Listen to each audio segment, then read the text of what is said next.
नमस्कार दोस्तों, आप सभी का स्वागत है। आज के इस वीडियो में PAR यानी कि प्लिंथ एरिया रेट से बिल्डिंग का कॉस्ट निकालना हम जानेंगे। इसके लिए सबसे पहले हम क्या करते हैं, प्लिंथ एरिया कैलकुलेट करते हैं। प्लिंथ एरिया में ground floor, first floor, second floor, third floor, जितने भी फ्लोर का है सबका अलग अलग हम एरिया निकालते हैं। एरिया निकाल करके उसको हम जोड़ते हैं। जोड़ने के बाद से टोटल प्लिंथ एरिया हम पहले कैलकुलेट करते हैं। उदाहरण के लिए एक लेबोरेटरी बिल्डिंग्स है जिसका लेंथ 9 मीटर है और विड्थ 9 मीटर है। तो 9 मल्टीप्लाइड बाई 9 81 स्क्वायर मीटर हो गया। इस 81 स्क्वायर मीटर को बनाने के लिए कुल कितना कॉस्ट लगेगा।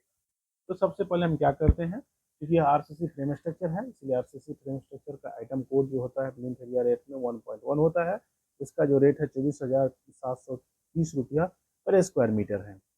क्योंकि PAR एक हैंडबुक होता है जिसमें सारा का सारा रेट गिवन रहता है, सारे सर्विसेज का भी रेट रहता है और बिल्डिंग का भी रेट दिया रहता है।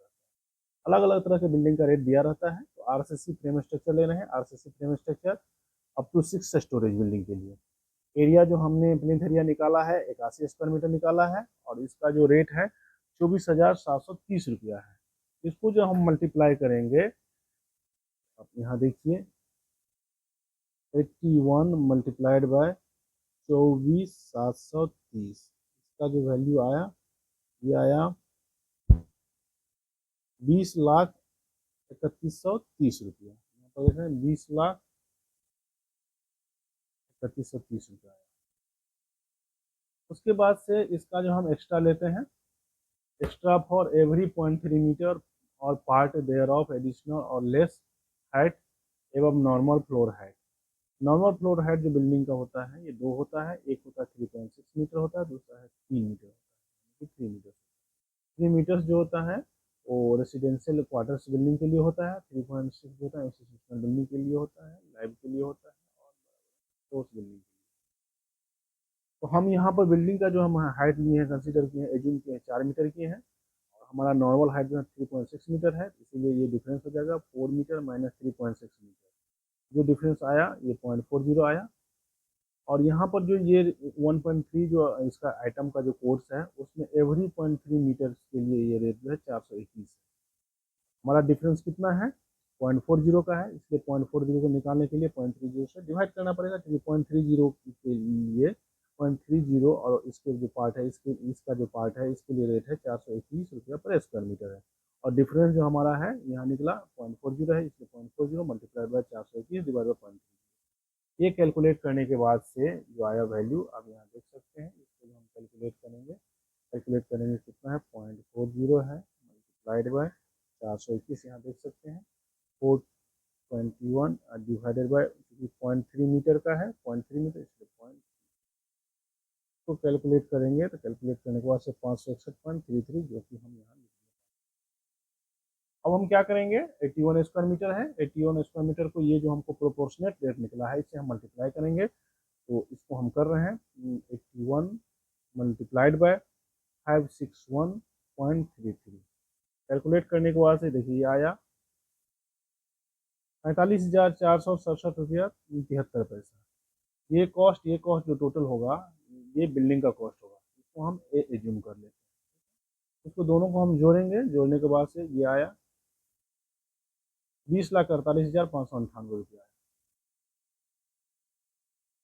इसको ये कॉस्ट होगा बिल्डिंग का और इसमें जो एवरी 0.3 मीटर का जो प्रोपोर्शनल रेट आया ये दोनों को हम जोड़ेंगे। जोड़ने के बाद जो इसका वैल्यू आएगा, जो कॉस्ट आएगा बिल्डिंग का 20,48,500। इस तरह से बिल्डिंग का कॉस्ट हम निकालेंगे। उसके बाद से बिल्डिंग में जो भी सर्विसेज हैं, सर्विसेज का हम कॉस्ट निकालेंगे।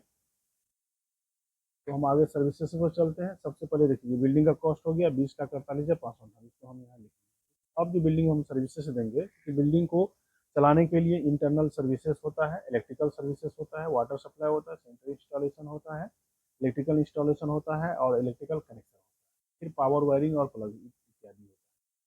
सबसे पहला जो पॉइंट हमारा है सर्विसेज का, इंटरनल वाटर सप्लाई। WS का मतलब हो गया वाटर सप्लाई और SI का मतलब हो गया सैनिटरी इंस्टॉलेशन।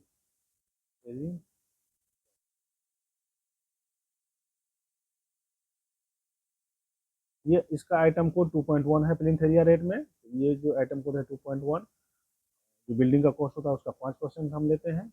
क्योंकि बिल्डिंग का कॉस्ट 20,48,598 है। 20,48,598 का हम 5% लेंगे। यहाँ हम देख रहे हैं 20,48,598 मल्टीप्लाइड बाय का 5%, 0.05 करेंगे तो ये वैल्यू आएगा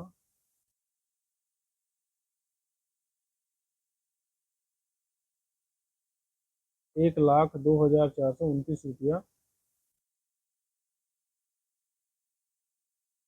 90 पैसा। इसको एज्यूम कर लिए तो ये जो वैल्यू आएगा ये आएगा 1,02,430 रुपया। इसी तरह से एक्सटर्नल सर्विसेज कनेक्शन लेते हैं। एक्सटर्नल सर्विसेज कनेक्शन को जो वैल्यू होगा बिल्डिंग कॉस्ट का 1.25% होगा। 1.25 बिल्डिंग के कॉस्ट में करेंगे, परसेंटेज निकालेंगे तो 25607 आएगा। अगला जो सर्विसेज है इंटरनल इलेक्ट्रिकल इंस्टॉलेशन का, बिल्डिंग कॉस्ट का इलेक्ट्रिकल इंस्टॉलेशन सर्विस लेते हैं 12.5% लेते हैं। ये आइटम को 2.3 रहता है। 2.3 में internal electrical installation at the rate of 12.5% on a का मतलब बिल्डिंग कॉस्ट हो गया। जो बिल्डिंग का कॉस्ट हम निकाले हैं ये जो वैल्यू आएगा 256075 आएगा। उसके बाद से अगला आइटम कोड है 242 इंटरनल इलेक्ट्रिकल कनेक्शन। अब इलेक्ट्रिकल कनेक्शन का जो हम काम करेंगे, जो बिल्डिंग का कॉस्ट आएगा, बिल्डिंग के कॉस्ट का 3.75% आएगा। 3.75% हम बिल्डिंग का कॉस्ट हम निकालेंगे तो बिल्डिंग का कॉस्ट कितना है 20,48,598। तो ये जो वैल्यू आएगा ये आएगा 76,822.41। अब अगला हमारा कनेक्शन है 243। अगला हमारा पॉइंट है 243। ये आइटम है ये पावर वायरिंग एंड प्लग। अब उसमें पावर वायरिंग जो लगाएंगे, पावर प्लग लगाएंगे। और पावर वायरिंग जो करेंगे पावर प्लग के लिए तो वो जो परसेंटेज होता है बिल्डिंग कॉस्ट का 4% होता है। तो बिल्डिंग कॉस्ट को हम एज्यूम किए हैं, ये जो वैल्यू है बिल्डिंग कॉस्ट 20,48,598 रुपया। इसको हम 4% से निकालेंगे तो ये 81,943.91 आया। इस तरह से टोटल जो हम ये बिल्डिंग का कॉस्ट है उसमें हम internal water supply and installation को जोड़ेंगे, फिर उसमें हम एक्सटर्नल सर्विसेज जोड़ेंगे, फिर इंटरनल इलेक्ट्रिकल इंस्टॉलेशन जोड़ेंगे, फिर इंटरनल इलेक्ट्रिकल कनेक्शन जोड़ेंगे, फिर पावर वायरिंग एंड प्लग जोड़ेंगे। ये टोटल जोड़ने के बाद जिसका वैल्यू आएगा वो आएगा 25,91,476 रुपया 4 पैसा। इसको हम से कर लेते हैं 25,91,476। यानी कि ये जो 81 स्क्वायर मीटर का जो ये लैब है उसको बनाने के लिए टोटल सर्विसेज के साथ इन ऑल रेस्पेक्ट जो आपको कॉस्ट आएगा 25,91,476 रुपये। इस तरह से आप जो है हर एक एरिया के लिए बिल्डिंग का कॉस्ट निकाल सकते हैं। इसमें जो आइटम्स कोड है ये जानना जरूरी होता है। ये आइटम कोड जानने का आप जानिएगा और इस तरह का आप टेक्निक का इस्तेमाल कीजिएगा तो बिल्डिंग का कॉस्ट आसानी से निकाल सकते हैं। बिल्डिंग का एस्टिमेट बहुत जल्दी से ही निकाल सकते हैं। इस तरह से आप लोग जो है ना इस पैटर्न को फॉलो करके निकालेंगे। अगला हम कोशिश करेंगे कि इसका जो रेट्स है इस रेट्स के बारे में डिस्कस करने का। मैं आशा करता हूँ कि वीडियो आप लोगों को अच्छा लगा होगा। अगर वीडियो आप लोगों को अच्छा लगा हुआ तो वीडियो को लाइक करिएगा, शेयर करिएगा। वीडियो को लास्ट तक देखने के लिए आप सभी को बहुत बहुत धन्यवाद।